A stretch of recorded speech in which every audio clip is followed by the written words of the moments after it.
So yesterday a patient came in and they said, I've got a supplement I want you to look at. I was told was good for your bones. This is it right here.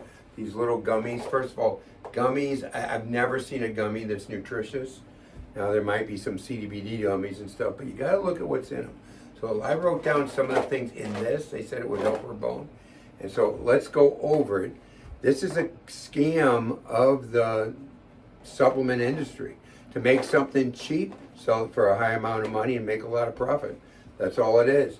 But let's look and break down this supplement. So number one, calcium carbonate, the absolute worst calcium you can take. I've talked about it in other bone videos. Calcium carbonate takes 12 steps to become calcium bicarbonate, which is what the body needs, but bicarbonate can't convert to calcium phosphate, which is what the bones need anyway.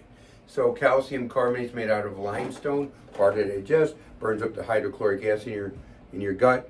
Terrible, terrible supplement, calcium carbonate. And that's what they load this with.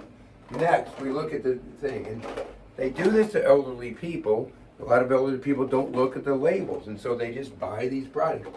Corn syrup. We all know that's horrible for your health. Why do you put in it? Make it taste good.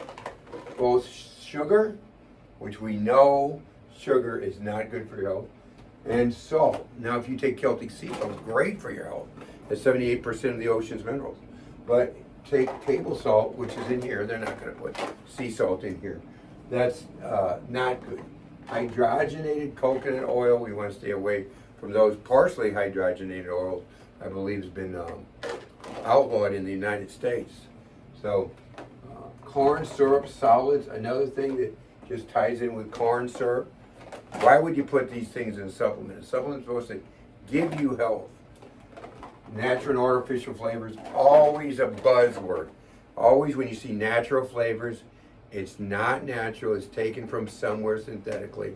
It's not good for your health. And soy. We don't like soy products, mess up the hormonal system. The only soy we would prescribe is soybean lecithin, which is lecithin from soy. That's good. And it's phosphatidylcholine. Phosphatidylcholine, by the way, converts to phosphatidylserine. And that has been documented to help Alzheimer's patients. So any of our patients with memory problems, we're going to give them either phosphatidylcholine or phosphatidylserine. So either one doesn't make a difference. Also, it says in here vitamin D, cholecalciferol. So just a synthetic vitamin D. So the best vitamin D, the sun hits our skin, takes the cholesterol in our skin, and it creates 7-hydroxycholecalciferol that converts to cholecalciferol, and that goes to the bloodstream and to the liver, and we create our vitamin D, which we measure as 25 hydroxycholecalciferol. So that's the one we measure. Now vitamin D, you have to have the right levels. If you keep taking vitamin D, and I just had blood work coming over my desk today, vitamin D was 81, that's too high. So 35 to 50, that's where we like that soft spot. So that's why we got to make sure patients are taking too much. Vitamin D, too much vitamin D in the bloodstream will cause calcium to follow that into the arteries and create plaque. So we like patients getting aware of vitamin D and what it does. We don't like too much vitamin D.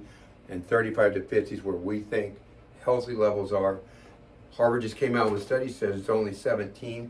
I haven't read that study yet. I kind of don't think it should be that low, but I haven't looked at that study, so I don't really know everything about it. I just know that they said 17 would be the number. So, another thing we don't need in this supplement. This supplement here, no bone health at all, except negative bone health.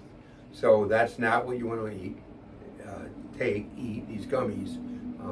Like I said at the beginning, anytime there's a gummy, you gotta say, why is it a gummy? Usually it's to make it sweet and taste good, and there's something in it that's bad. But in this case, instead of all this, we got the worst calcium you can have. The bone needs calcium phosphate. It doesn't need calcium carbonate. So, okay, that's the own bone. You can look at some of my other bone things I've done down my YouTube or Facebook page where we talk more about bone and what we need to do. You know, like weight-bearing exercise, drink plenty of water, get enough protein. Those are the, great things to help your bone health. So, that's very beneficial, and you can do a lot for your bone health by just doing a few simple things.